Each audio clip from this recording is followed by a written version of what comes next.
All right, man, peace. So for those of you brothers who've been following this LeBron James to the LA Lakers narrative, we've pretty much already known that eventually either the NBA or Magic Johnson would find a way to assist LeBron James by acquiring another superstar player. And once we heard prior to this season that Anthony Davis, the superstar center of the New Orleans Pelicans, was going to change agencies and was going to align himself with LeBron James's company, Clutch Sports, we knew that the wheels were being set in motion. And eventually, Anthony Davis would most likely demand a trade, and he would state that his preference, his lead preference, would be the LA Lakers and probably also the Boston Celtics. Well, Stephen A. Smith is now going to verify, he's going to validate those assertions by claiming that he's heard through the grapevine that Anthony Davis is already ready to leave the Pelicans. He's just waiting until this season is over. So, of course, they're going to talk about it, and I'm going to chime in. All right, so as usual, we see Magic Johnson in the all black. Are you guys starting to notice the preponderance of so many of these celebrities wearing all black, especially in public functions or at public functions? I've even noticed now Stephen A. Smith wearing more all black. the Lakers apparently are keeping their young core assets intact for now in hopes of landing Anthony Davis, according to our Adrian Wojnarowski on the Woj and Low podcast. Stephen A., what do you make of this report? Lakers going all in on the Brown. Well, they haven't. The point is that you have some people there that are pushing them to do that.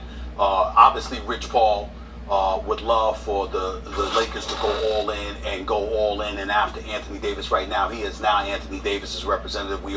Right, but Stephen A. Smith, is Rich Paul saying that, or are you saying that Rich Paul would love for the Lakers to be all in on Anthony Davis? Why are you saying that for? Is that information that you're getting from him or one of his people? We all know he's the guy that represents LeBron James. We get all of that. Anthony Davis wants out of New Orleans. He's not going to say that publicly, not as of yet. From what I'm being told, he's expected to officially ask out of New Orleans come this summer, get through this season, and then obviously look in the last year of his deal to get the hell up out of there. New Orleans has been on the record saying they ain't moving him. They ain't moving him at all. But a lot of people in the league believe that when a star tells you he wants out, you really, really don't have a choice. Now, no, you have a choice. It's just a matter of whether or not you're willing to roll the dice. One of these teams is going to have to stand up to one of these superstar NBA players and let him know you're under contract. You're going to play out your contract. And if you decide to leave, it is what it is. But you are going to fulfill your contract. Because once Kyrie Irving did what he did, it set in motion a new paradigm for many of these top NBA stars who have at least 1 year left on their contract, that they think that they can go and force a trade if they're upset about something, if they don't like management, if they want a coaching change and it's not occurring fast enough, if their teammates are not talented enough, they can just go to the front office and say, trade me right now. And the front office is supposed to comply. One of these GMs is going to have a backbone and stand up. At the end of the day, as I've stated in previous videos, it's very clear to me that there's a conflict of interest with LeBron James having an ownership stake, or at least a silent ownership stake in Clutch Sports, while still being a prominent NBA player. Now, understanding Anthony Davis's contractual situation, he signed through this season and next season, not eligible for free agency with the player option until the summer of 2020. We get all of that. Me personally, here's where I'm getting a bit concerned about the Lakers. When it came to Kawhi Leonard, they didn't want to go all in by surrendering some of the younger players. When it gets to Anthony Davis, we're hearing the same thing. My problem where I'm getting nervous about Magic Johnson and about Rob Pelinka is... Well, Stephen A. Smith, you should not be nervous for Magic Johnson or Rob Pelinka. The NBA is going to make this happen for them. I believe so. I will say this. If the Lakers are going to get this deal done, they should not wait until the end of the season. Because once the Celtics are able to re-up with Kyrie, they are therefore able to go after Anthony Davis in a trade. But they have to re-sign Kyrie Irving first. So we'll see what happens. I don't think that it would be smart for the Lakers to wait all the way into the offseason. They should pull the trigger right now, because what's going to change between now and the end of this season? I guess maybe they can say, well, we're going to wait and see if we can acquire KD or Kawhi Leonard first before we try to pull off a trade and get rid of all of our young assets. But the NBA right now is not about how deep you are.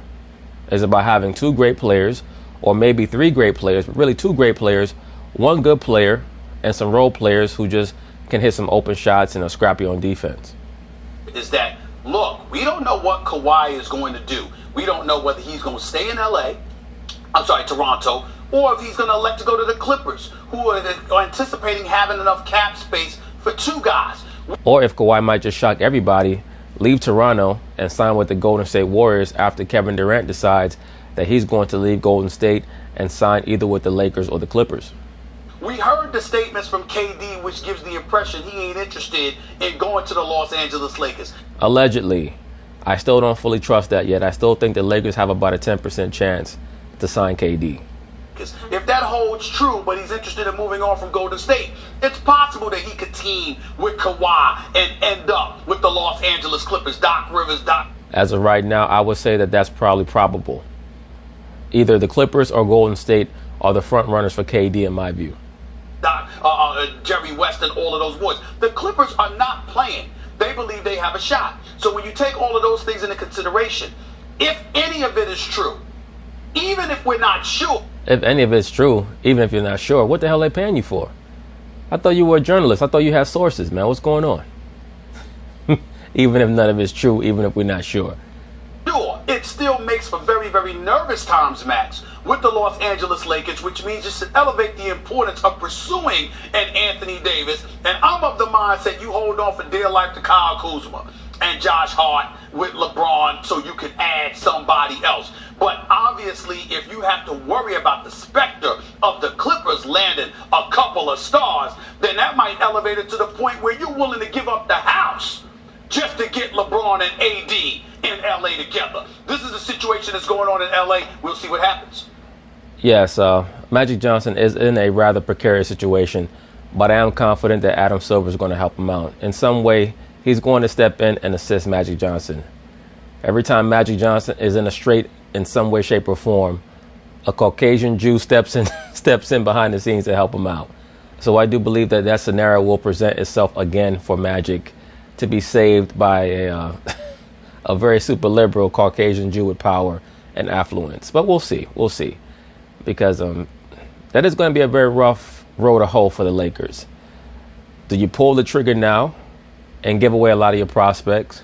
Or do you try to gamble, wait until the season's over, and possibly risk losing Kawhi and KD because they both might sign with the Clippers, trying to avoid having to play with LeBron James? And now you have to compete with Boston to see which team New Orleans would rather make a deal with. And let's be for real, Boston is in the Eastern Conference. So if Boston were to call up New Orleans and say, look, we're going to offer you Al Horford, Jason Tatum, Jaylen Brown, and a first-round draft pick for Anthony Davis, that's going to be a very, very hard offer to compete with if you're the Lakers. There is no doubt that Rich Paul is trying to keep Anthony Davis's name in the news and elevate the awareness. He does that with John Wall, too. Sure. By the way, John Wall, congratulations on dropping that 40 on the Lakers. He's a great agent, and Anthony Davis is a great player, and this is how the business works. That's right. The fact that Woj is talking about it, Woj is the best in the business. When this guy reports something, he is... You hear that, Stephen A. Smith? You're supposed to be the NBA guy. You're sitting there at the table with your so-called debate partner, and your debate partner says in your face, Woj is the best guy in the business. What do you got to say about that, Stephen A.? He is not getting played by some agent who wants to get certain info out there. A lot of people do get used by agents and players. Sure. That ain't Woj. That dude is the gold standard. So, when... You hear that, Steve? That makes you the copper standard. When he is talking about this, that tells me that's not just smoke. There's some fire. Mm-hmm. Now, let's talk about what I make of the whole thing. Stephen A., you just brought it up. They want to hold on to Kuzma, I'm sure. They'd like to hold on to Josh Hart, probably, right?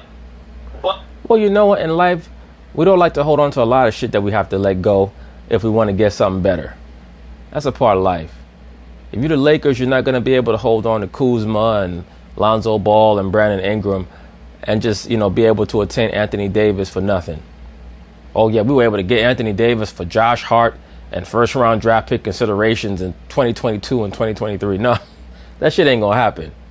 You are going to have to give up the whole farm in order to get Anthony Davis. The real question is going to be, should you be able to acquire Anthony Davis? Will LeBron James be magnanimous enough to actually allow Anthony Davis to play his game?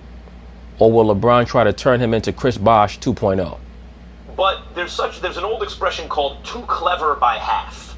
You think you're a little smarter than you are. You're trying to do it just so, thread the needle just so, and it backfires. The Lakers can't be too clever by half here.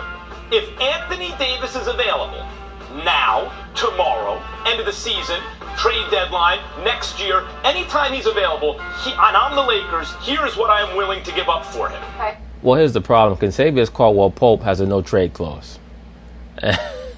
And the funny thing is that the Lakers gave Kentavious Caldwell-Pope the no-trade clause because Rich Paul is his agent, and they were trying to appease Rich Paul to try to smooth the way for LeBron James joining their franchise. Okay. You can't have LeBron James. Obviously, you cannot. You may have and I'm not exaggerating, every single other player on my roster. I don't just mean one of them or two of them. The Pelicans may have everybody on the team. I will start my team with LeBron James and Anthony Davis. In basketball, the history of the NBA is when you have a chance to get an MVP caliber player in their prime, you get them now, worry about everything else later. I agree, because those players are transformative. It's much easier to find role players to play around those transformative players than it is to find those transformative players. Now, the real question with Anthony Davis is, will they be able to find another transformative player to team alongside him should they trade for him and LeBron James starts to get old? Because how many years does LeBron really have left? In this current style of NBA play, this may give him another 3, maybe even 4 years of dominance than he would have gotten. So who knows? LeBron may be around for another 5 years, hooping and balling and being, exemplary. Or he could start to show his age very rapidly. You never know. This trade is not about the details. This trade is about grabbing that guy. I agree with you, but I would tell you this, the way I get the strips, you're hearing that the Lakers don't want to take back anybody with years left on their deal. I think that's utterly ridiculous. Because I'm looking at the New Orleans payroll, and look at the players with years left on their deal. Jrue Holiday, Solomon Hill, Etuan Moore, Julius Randle has a player option going into next year. I mean, excuse me, if you have to take somebody else to get back, to get Anthony Davis, you do it. That's my exact point. That's why I state, and I put forth this scenario before. Don't be surprised if the team that trades for Anthony Davis also brings along Jrue Holiday. That's why I state that I believe that the Boston Celtics would actually be a better trade partner for the Pelicans than the Lakers would, because I think the Boston Celtics have much more to offer. So if the Pelicans are relatively patient, they can score a far larger payload than they would dealing with the Lakers. I don't believe for 1 second that the New Orleans Pelicans are going to make a deal with the Lakers this season, because I don't think they're trying to help the Los Angeles Lakers. Nor should they. They're in the same conference. Because I think that they want to go the route of San Antonio. Okay, we got to lose Kawhi Leonard. We couldn't get the house for him. But damn it, you know what? DeMar DeRozan is no scrub. So we'll take something like that. I think that's along the lines. I think this is the reason you see the Lakers trying to bloviate about Brandon Ingram. I think this is the reason you saw LeBron James on the sideline hugging Alonzo Ball. Absolutely. Thank you, sir. I've been saying that for the longest time. This dude, LeBron James, he's so Machiavellian. He is so Machiavellian. This dude stands there trying to welcome Lonzo Ball back to the bench, smiling and cackling and carrying on, giving him all these big hugs, talking about he's a young king, a young lion. I said this before the season. The reason why LeBron James was doing that was because he was prepping these young boys to get traded.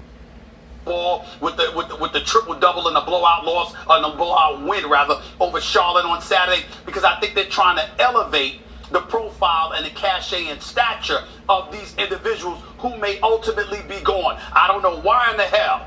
The only thing that makes sense for Kentavious Caldwell-Pope having a veto option on a trade is the fact that Rich Paul represents him, and obviously he represents LeBron James. Obviously, what else would it be, Stephen A. Smith? I said that 2 months ago, brother. There's no excuse for him to have veto power. Kentavious Caldwell-Pope got veto power on a trade? You got to be kidding me. So to me, I look at it from the standpoint that you look at the Lakers right now. The reason why I'm of the mindset go all in, Max, is because I'm scared. I am officially afraid that may be their only option. It's possible, but I do believe that if Adam Silver gets wind of the Boston Celtics planning on putting forth a major trade package, he'll probably call Magic Johnson in the middle of the night and let him know, Magic, you got to pull the trigger, buddy. Right now, Danny Ainge, he's got the best trade package I've ever seen. He's offering Larry Bird in a trade. Larry Bird, Kevin McHale, Kyrie, Jaylen Brown, and Jason Tatum for Anthony Davis. You better get something together, buddy. Click. I don't know if they're going to get Kawhi, KD, Kyrie, Kemba. I don't know, and I'm growing very concerned that the Lakers... Well, we know the Lakers ain't getting Kyrie, so don't even mention him. It might be Anthony Davis or nothing. The fact that Anthony Davis won't be a free agent Yeah. means they need to do it at the earliest possible time that they're able to get it done. If that's now, then that's now. That also means that Magic Johnson has no leverage. And I don't think that he wants to work from that platform or from that vantage point of somebody who has no leverage. He at the very least wants to act like he has leverage, meaning that Anthony Davis is not the only person that he's looking at. But hopefully for Magic, he's put enough feelers out there to be able to ascertain whether or not he has a realistic chance of acquiring either KD or Kawhi Leonard. And, you know, when it comes to what both of those two cats have stated publicly, I don't think the Lakers have much of a chance of acquiring either one of them if you were to believe what they've put out publicly. They must get him. And by the way, I hate to say, the team best positioned to trade for Anthony Davis or anyone is the Celtics. Absolutely. They have the most assets that they can move around. And then maybe the Raptors. And they're in the East. And they're in the East. And then maybe the Raptors, just like... I agree with that. As a matter of fact, if I were the Raptors, I'd be looking to try to acquire Anthony Davis, if for no other reason than to get rid of that damn Kyle Lowry. I'd give up on Kyle Lowry, Anunoby, Siakam, maybe a couple of first-round draft picks if I can get back Anthony Davis and Jrue Holiday. Absolutely. You pair Jrue Holiday in the backcourt with Kawhi Leonard, Anthony Davis as center. We'll figure out what to do at the 3 spot. We'll still have Serge Ibaka starting at the 4 spot. Or, I should say, we could package that Russian center that they have. The cat from, the European cat they have playing at center. One of you brothers can correct me in the comments. I can't remember his name. You throw him in there too. It's like the Raptors may feel it's Toronto. People don't want to deal with customs, even if it's easier in Canada than some other places. Got the country to yourself. But still, Toronto is, whether people like it or not in Toronto, it's not, in the upper tier of most attractive places for NBA players because of the inconvenience. It's just a little more inconvenient, even though it's a great city and everything. Yeah, and they have a great team. But Toronto may feel as... Stephen A. Smith judges cities based on the type of strippers they have. As a result of that, we need to push our chips into the middle of the table right now, and they have tradable commodities. So if the Lakers have a chance to get Anthony Davis at any moment, they must take it. I will tell you this, I'm getting very, very nervous because let me tell you something. We thought that Magic wins no matter what because you got LeBron. That's not true. As a matter of fact, Magic has really only won as a player. Every other win that he's gotten since then has been because he's been able to establish relationships with powerful Caucasian Jews that have assisted him in making sure that he maintains a certain profile. Every other vocation that he's taken up, pretty much, he's failed at. I mean, there's no disrespect to the brother. No disrespect. Very charismatic, one of the top 4 NBA players of all time in my view. But, I mean, let's be for real. He failed as a coach. He failed as an announcer. He failed as... He even failed in his comeback to a certain degree in 1996. Even I wouldn't quite count that as a failure per se. But, that's a part of life. You're not a loser because you fail. You're a loser because you don't want to try anymore. So Magic Johnson has a winning mentality. He keeps trying. He keeps trying to conquer different things. So we'll see what happens. If Jerry West and Doc Rivers and Ballmer and Lawrence Frank pull off getting Kawhi and KD to LA and you don't get Anthony Davis, that's not good. Competition's real. That's not good. No one's playing out there. All right, It is what it is. But anyway, we'll see how things go with Mr. Anthony Davis, a.k.a. The Brow. So peace.